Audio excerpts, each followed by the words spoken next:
மூதாட்டி ஒருவர் பிரம்ம முகூர்த்தத்தில் எழுந்து நீராடி விளக்கேற்றி பசு சாணத்தால் முற்றத்தை மெழுகி சூரிய வழிபாடு செய்வதை வழக்கமாக வைத்திருந்தாள்.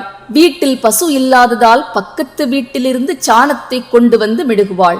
இதை பார்த்து பொறாமைப்பட்ட பக்கத்து வீட்டு பெண்மணி அவள் பசுவை பிடித்து வீட்டிற்குள் கட்டி வைத்தாள். காலையில் சாணம் எடுக்கச் சென்ற பாட்டிக்கு அதிர்ச்சி காத்திருந்தது. சோகத்துடன் வந்து படுத்துக் கொண்டாள். அன்றிரவு கனவில் வந்த சூரிய பகவான் அவளுக்கு ஒரு பசுவை கொடுத்தார்.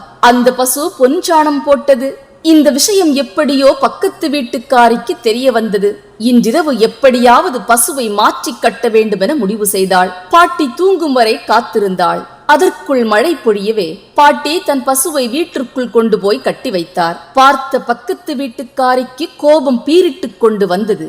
கணவனிடம் சென்று இந்த பசுவின் விஷயத்தை அரசனுக்கு சொல்லுங்கள் என்று சொன்னாள். அவனும் அப்படியே செய்தான். அரசன் விசாரணைக்காக பாட்டியையும் பசுவையும் கொண்டு போனான். பாட்டி சொன்ன கதையை அரசனால் நம்ப முடியவில்லை.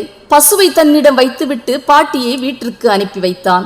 சோகத்துடன் வந்தாள் பாட்டி.